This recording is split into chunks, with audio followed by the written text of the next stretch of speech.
Tensions were high Tuesday night as Manhattan City commissioners, developers, and citizens alike clashed over the recently approved Hilton-Hampton Inn that will be built in Aggieville. However, the biggest drama came during public comment when Mayor Pro Tem Susan Adamczyk, who appeared virtually, got into a heated argument with Gwen Reifel, who is the owner of Reifel Asset Management. She was publicly opposing TJ Vilkanskis' proposed hotel, saying Vilkanskis was, quote, not experienced in commercial real estate development, when Adamczyk then started posing questions to him. And what's your plans? I'm working on those plans right now. Yeah, and when will you bring those before the commission, before you are challenging other people for bringing forward plans? My track record speaks for myself as to what I do. I've proven that to the city historically. Your lot has been vacant, I think, for longer than TJ's has been vacant. And where have you been for the last 6 months? The interaction caused other commissioners to cut off the former mayor and move on to the next public speaker. However, the next speaker, Katie Smith, didn't take kindly to what she and others viewed as a public attack. Commissioner Adamczyk, that was very uncalled for and quite rude, what you brought up about Gwen. I speak as a citizen, not as a fellow congregant right now. That was incredibly uncalled for, and, you know, you're not going to be here for super long, not just because you're old, but because we're going to vote you out. Come on. And ultimately, commissioners unanimously approved the amendment to the original Midtown Development Agreement, along with $20 million in industrial revenue bonds for the project.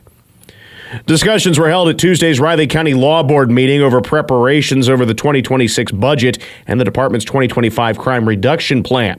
On the budget side of things, Director Brian Peet says he hopes to be able to present a preliminary budget to board members at the April 21st meeting before a final vote on May 19th. It's essentially important for us to make sure that we're doing our best and being responsible with the tax dollars that we're given and entrusted with. Board members expressed the need for a more comprehensive budget this year with a focus on future costs being addressed.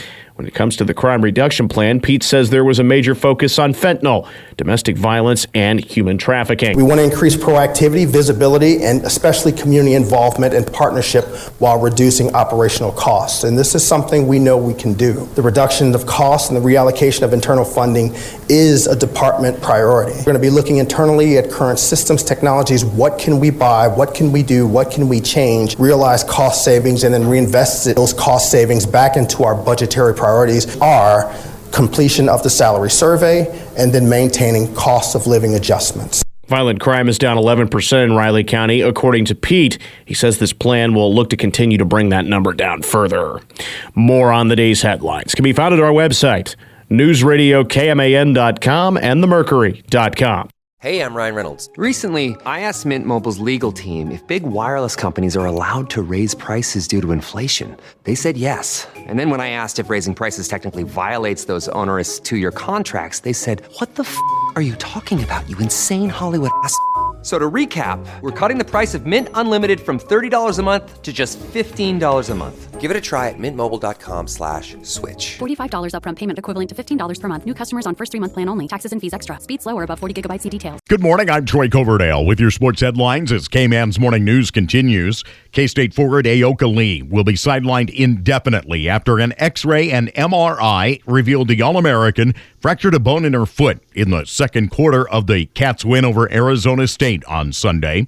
The school called it probable that Lee will return before the end of the season, but said more will be known in the coming weeks. The Wildcats are off until playing Colorado on Saturday. They entered the week 19-1 and 7-0 in the Big 12, riding a 14-game winning streak, the fourth longest in Division I women's basketball. Lee, of course, a big reason for their success. The All-American is averaging 16 points per game on 65% shooting, though she's been limited in terms of her minutes played for Jeff Mitty's ball club. I thought Maupin gave us a big lift. I thought Gisela Sanchez gave us a lift. Certainly, Poindexter made a lot of shots. We moved the ball well in that third quarter when we needed to, and were able to find enough offense. Mitty addressing how his team played minus Lee on Sunday in the victory over Arizona State. She's the school's all-time scoring leader with 2,482 points and holds records for rebounds, blocks, and field goals despite a history of injuries that's included 2 full seasons missed because of knee surgeries. The school's announcement about Lee's injury came shortly after the Wildcats were revealed as the 10th-ranked team in the AP poll this week. It marks the second time this season K-State has cracked the top 10, the other coming just before they suffered their only loss to Duke in Las Vegas in November.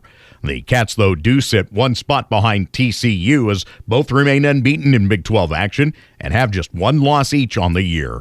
UCLA, South Carolina, and Notre Dame hold down the top 3 spots. The top 8 were unchanged.